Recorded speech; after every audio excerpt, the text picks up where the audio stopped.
Halo anak-anak, pernahkah kalian bertanya di mana kita tinggal?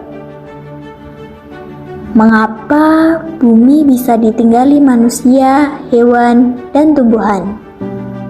Hari ini kita akan belajar IPAS bab 4 yang bertemakan berkenalan dengan bumi kita. Sebelum masuk pada pembelajaran, berikut adalah tujuan pembelajaran yang akan kita capai. Yang pertama, murid dapat membedakan struktur lapisan bumi, di antaranya litosfer, hidrosfer, dan atmosfer. Yang kedua, murid dapat mengklasifikasikan struktur lapisan bumi, yaitu litosfer, hidrosfer, dan atmosfer. Dan yang ketiga, murid dapat menganalisis perubahan-perubahan di muka bumi dan proses terjadinya siklus air. Tahukah kamu, ternyata bumi tempat kita tinggal ini memiliki beberapa lapisan penting dan juga mengalami peristiwa alam yang luar biasa. Yuk kita berkenalan dengan bumi tempat tinggal kita.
Bumi adalah planet tempat tinggal kita. Bumi menyediakan udara untuk bernafas, air untuk minum, dan tanah untuk berpijak, agar semua makhluk hidup dapat hidup dengan baik. Bumi memiliki beberapa lapisan yang saling berhubungan dan memiliki fungsi berbeda-beda. 3 lapisan utama yang akan kita pelajari adalah litosfer, hidrosfer, dan atmosfer. Lapisan yang pertama adalah litosfer. Litosfer merupakan lapisan paling luar bumi yang tersusun dari batuan dan tanah. Disinilah manusia, hewan, dan tumbuhan hidup. Litosfer membentuk daratan seperti gunung, bukit, dataran, dan lembah. Gunung adalah bagian daratan yang menonjol dibandingkan dengan dataran lainnya. Biasanya, gunung berukuran sangat besar, jadi kalian bisa melihat gunung dengan sangat jelas, walaupun dari jarak jauh. Kalian juga bisa melihat bukit. Bukit yaitu dataran yang menjulang tinggi, namun ukurannya jauh lebih kecil dibandingkan gunung. Jika gunung diibaratkan sebagai ibu atau ayah, maka bukit adalah anaknya.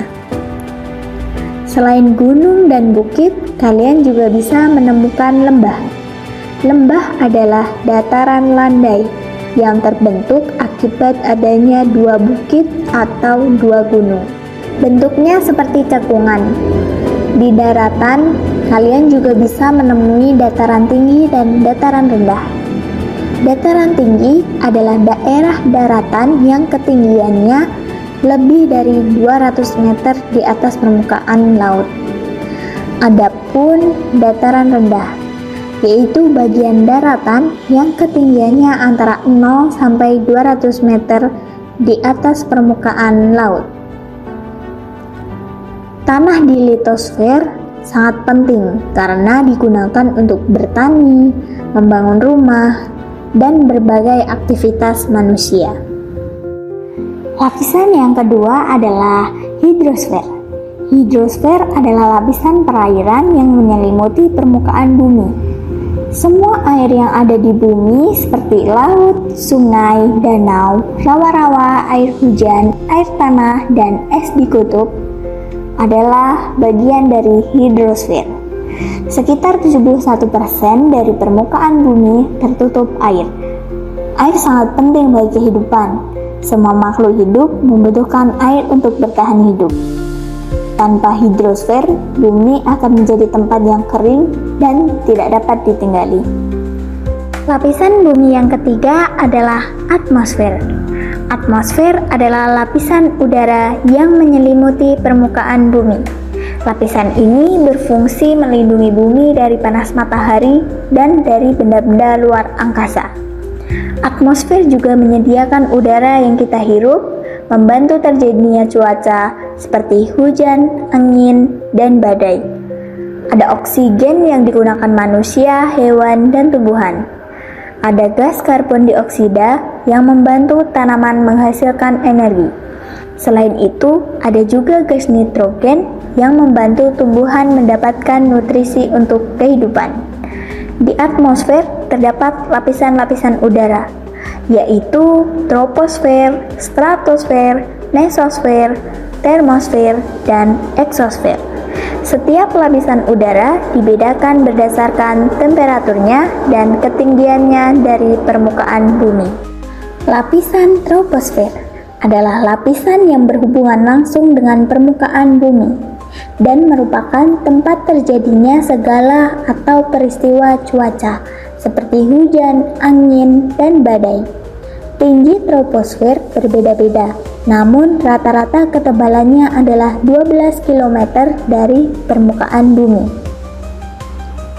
Lapisan stratosfer adalah lapisan yang melindungi makhluk hidup dari sinar ultraviolet, karena stratosfer merupakan tempat bernaungnya lapisan ozon yang dapat menyerap sinar ultraviolet.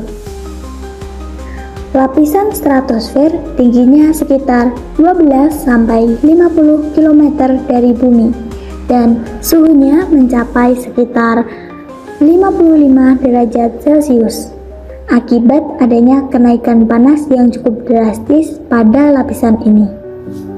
Lapisan mesosfer adalah lapisan atmosfer yang berfungsi sebagai tempat terbakarnya meteoroid.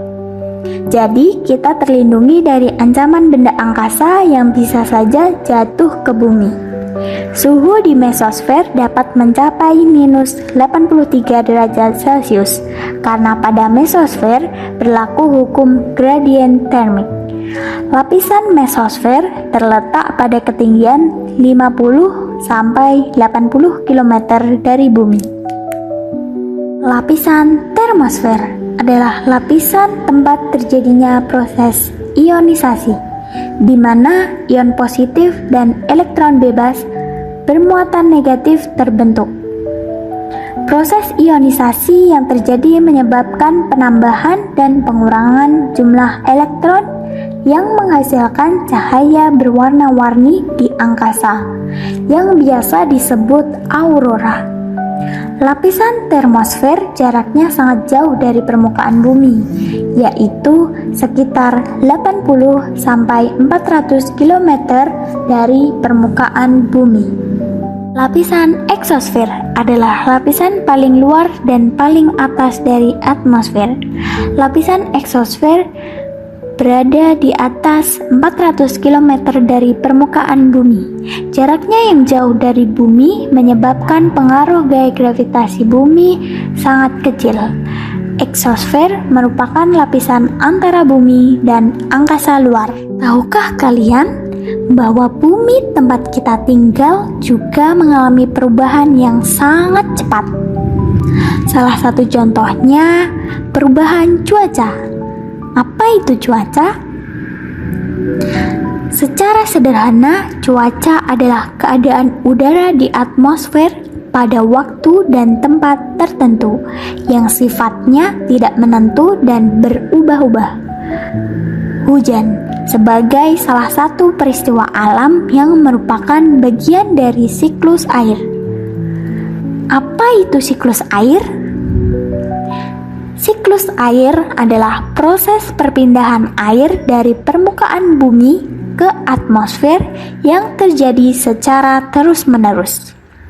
Siklus air adalah proses perputaran air yang terjadi secara terus-menerus di bumi. Proses ini terjadi dari beberapa tahapan. Tahap yang pertama yaitu penguapan atau evaporasi. Air dari laut, sungai, dan danau akan menguap karena panas matahari. Air yang menguap berubah menjadi uap air dan naik ke udara. Yang kedua, pengembunan atau kondensasi. Uap air yang naik ke udara akan mendingin dan berubah menjadi titik-titik air kecil. Titik-titik air kecil ini berkumpul membentuk awan. Lalu yang ketiga yaitu hujan atau presipitasi. Ketika awan sudah penuh dan berat, air akan turun ke bumi dalam bentuk hujan. Selain hujan, air juga bisa turun dalam bentuk salju atau hujan es. Yang keempat adalah peresapan atau infiltrasi. Ketika air turun ke bumi melalui presipitasi, sebagian meresap ke dalam tanah. Infiltrasi memiliki peran penting untuk mendistribusikan air hujan, sehingga sangat berpengaruh terhadap limpasan permukaan, banjir, erosi, ketersediaan air untuk tanaman, air bawah tanah, dan ketersediaan air untuk irigasi di musim kemarau. Tahap yang kelima, air kembali ke laut atau limpasan. Air hujan akan mengalir ke sungai, danau, dan akhirnya kembali ke laut. Setelah itu, proses siklus air akan terjadi lagi dari awal. Litosfer, hidrosfer, dan atmosfer saling bekerja sama dalam siklus air. Litosfer menjadi tempat air mengalir dan meresap.